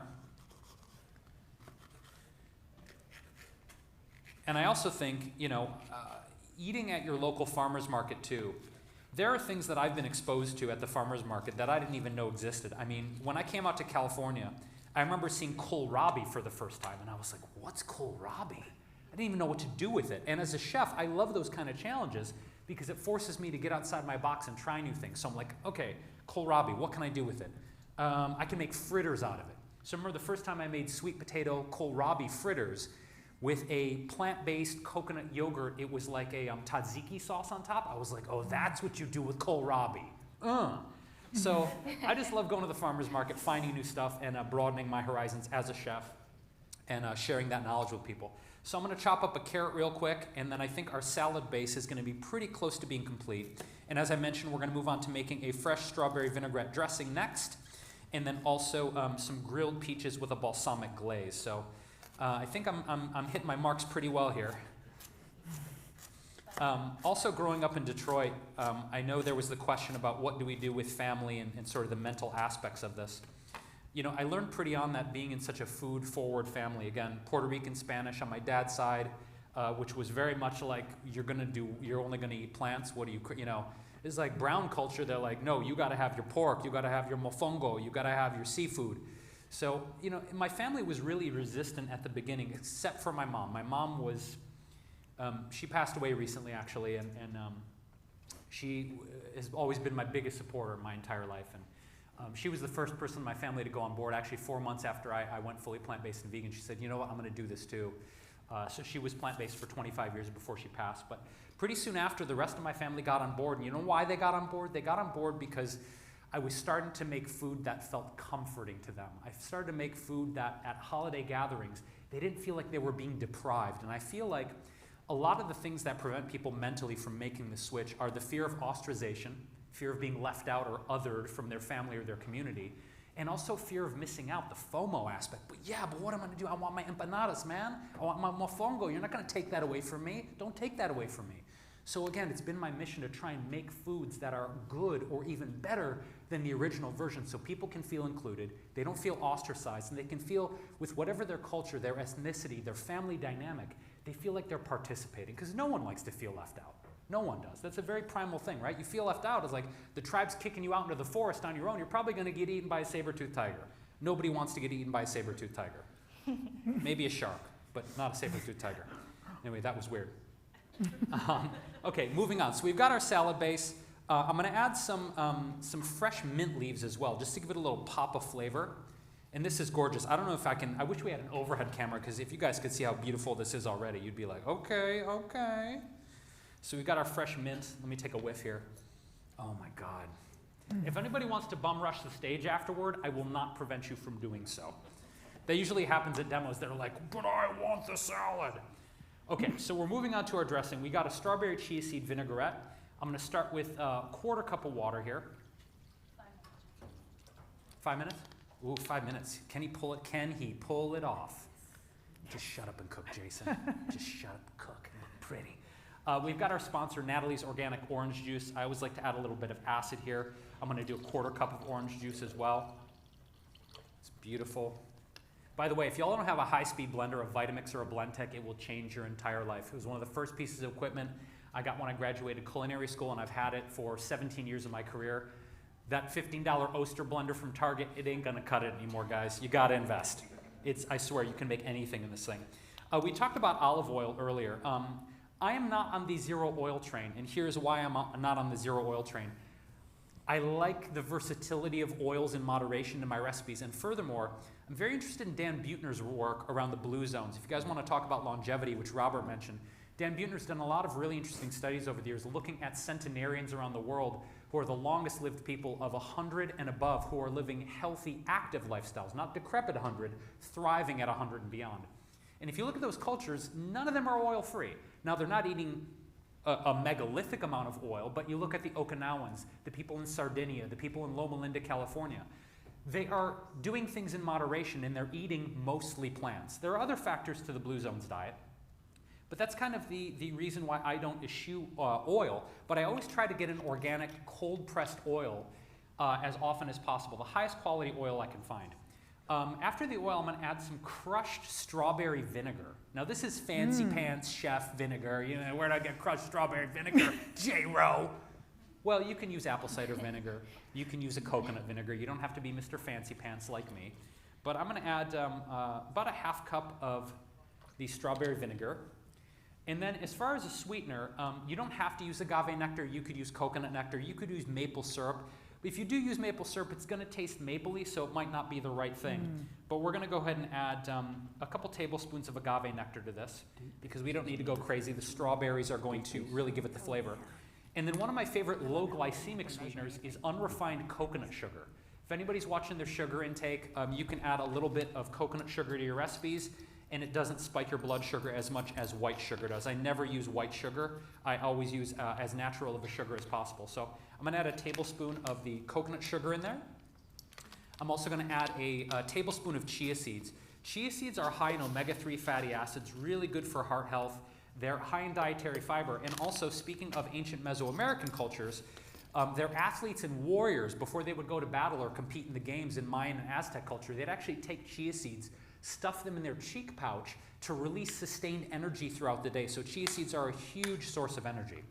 I've got a pound of strawberries here. Is this a pound? Somebody help me from, is this a pound of strawberries, guys? It looks like a pound. Doesn't say on there, does it? 16 ounces, it does. My sight is going, my goodness. I need to eat more carrots. So we're gonna add a whole pound of strawberries in there. Whoa. Oh yeah, it's gonna make a lot of dressing. And then I'm gonna add a little crank of sea salt here. Sea salt, from a culinary perspective, helps to just bring out the flavor in any recipe. So I often say, if your recipe's not popping flavor-wise, add a little bit of sea salt and just really helps to unify and bring those flavors out.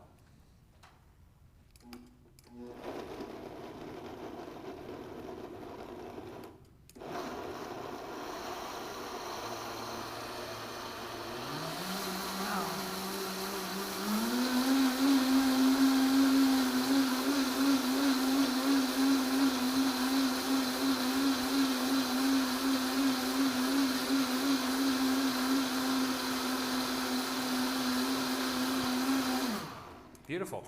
So after about 20, 30 seconds, you've got your dressing. Let's give it a taste and make sure everything's working its mojo in there. That's good. Sweet, tart, full of great nutrition. So we got our salad dressing done. We've got our salad base. Last thing I'm going to do here, try and get us done on time, is grill up some peaches real quick with a balsamic glaze. And we're going to mix everything together and get you guys on your way for the rest of your day. So I'm going to add a tiny bit of olive oil to my pan, not too much because I don't want oil-soaked peaches because we're going to get to the balsamic glaze. So just about a tablespoon of oil, let it do its thing. I've got some sliced peaches here. You can also do nectarines. You could do any stone fruit you want. I just like the fact that peaches tend to be a little bit sweeter than nectarines, but you can really use any stone fruit that you desire that is in season. So we're going to let the oil do its thing. So balsamic vinegar. There are a couple of balsamics out there in terms of different thicknesses. If you use a thinner balsamic in this recipe, it's going to take longer to turn into a glaze and really caramelize. But there are really thick balsamics out there that are already like kind of ready and you don't take as long. So in terms of this demo, I didn't want to keep you guys here for 10 minutes watching me glaze peaches, so hopefully this is going to go quick. So last thing I'm going to do, I talked about hemp seeds earlier, up to 33% protein by weight, full of ALA fatty acids. They're really, really heart healthy. They taste good and nutty, so we're just going to sprinkle a few tablespoons of hemp seeds on top of our salad like that. So beautiful. And then I'm also going to add some crushed pecans on top of our salad while our oil is heating up as well. So crushed pecans and hemp seeds, again, really, really good plant-based fats. Let's coat our pan, swirl our oil around. And then I'm going to add some peach slices to the hot pan.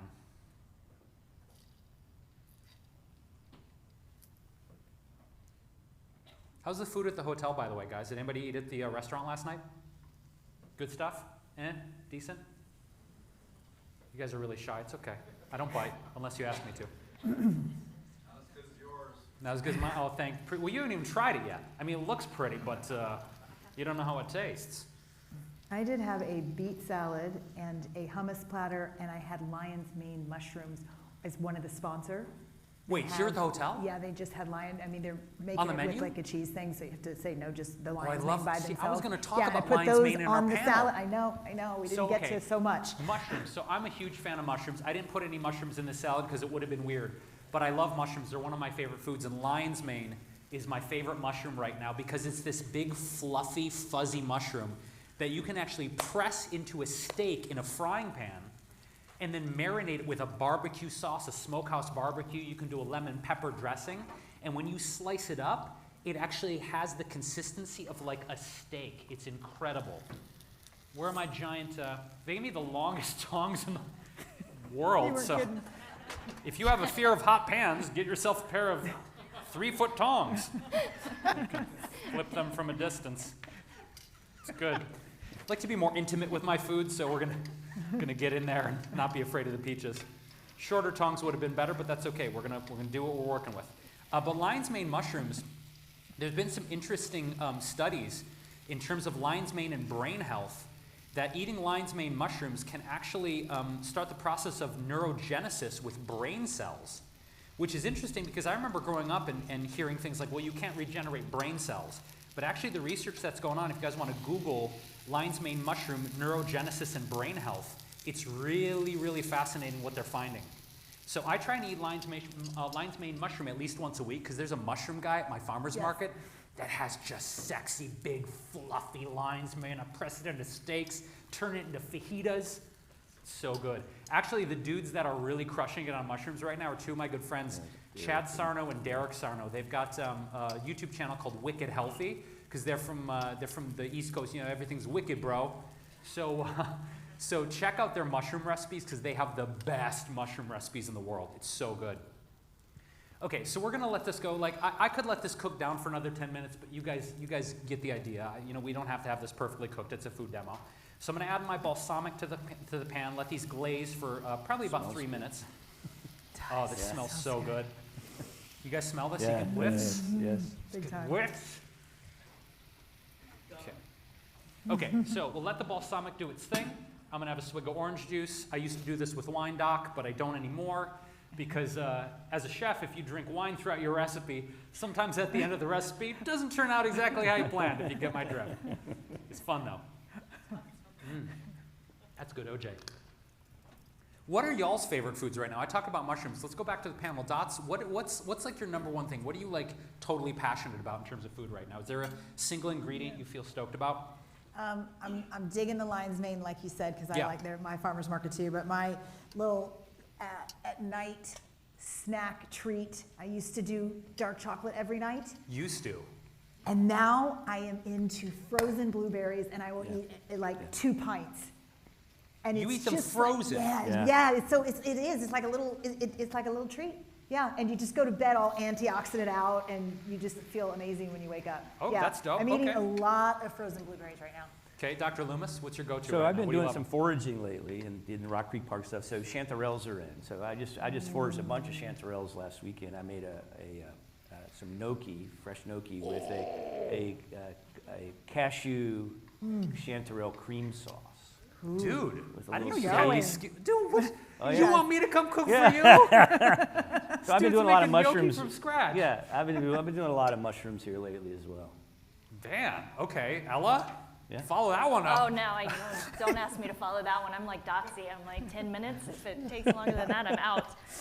No, my kale salad, man. So I thought I was a bad vegan because I didn't like nutritional yeast for a long time. Okay. And I just, it was embarrassing. I wouldn't talk about it until I discovered Nutrilicious. So anyway, it's a brand of nutritional yeast that's not fortified. It's so delicious. Anyway, I do a kale salad and I massage it with olive oil and like connect with it. And I use that as like a connection piece with that food and building that healthy relationship and the massaging the kale. Oh, massage. You got to massage that You kale. got to massage the Been working kale hard all day with for you, organic. growing in the fields. Give it a massage. You got to give it a massage. Put nutritional yeast, white beans, toasted pumpkin seeds, done. Okay, I see what you're working with. Robert, what you got, buddy?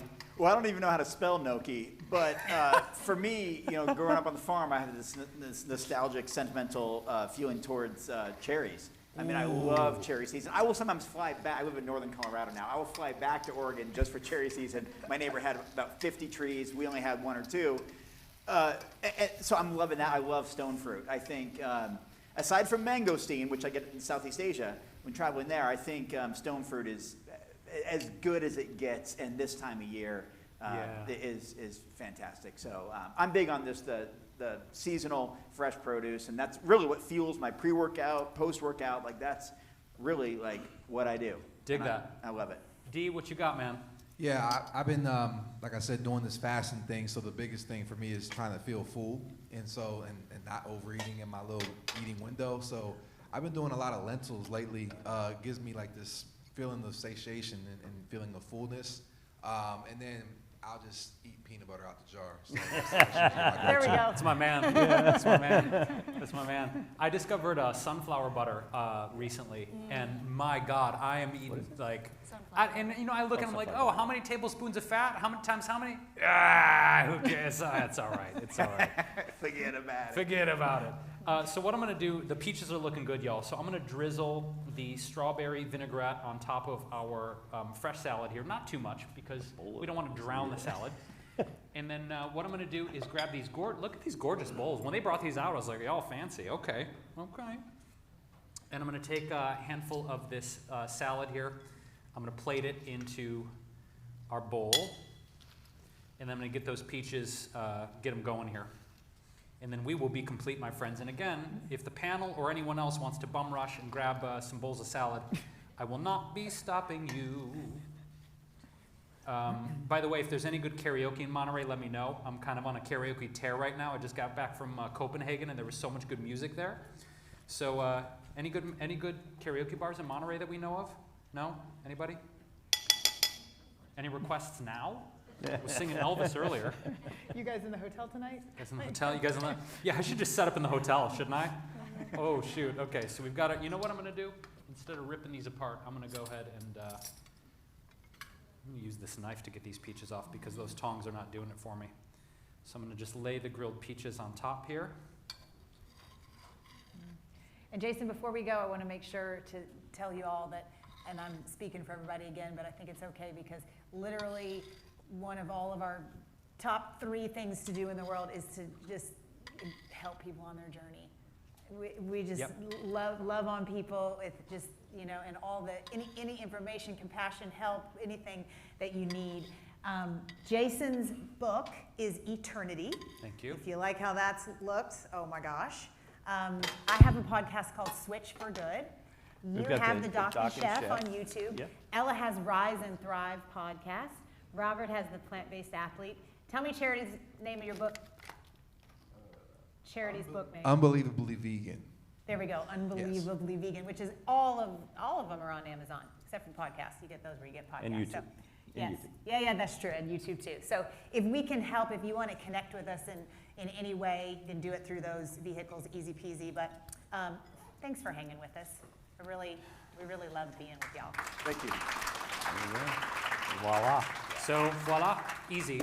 Grilled peach summer salad with strawberry vinaigrette chia dressing. Again, I go back to nutrient density, flavors, colors, eating the rainbow. This is where it's at, y'all. And I'm telling you, once you start eating more plants, eating organic, eating local, eating a high variety of foods, you're going to feel and look and perform incredible. And just want to thank y'all for being here. Thanks to my friends on this beautiful panel. And I'm going to be hanging out all day. So if you guys see me in the lobby or catch me singing karaoke, come hang, come say hi. Happy to chat with you. Thanks so much, guys. Thank you. Yeah, no, I know, we will, and we should.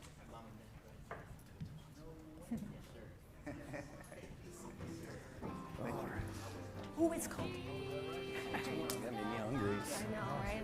I'm actually very hungry now. Nice to meet you. But you know what?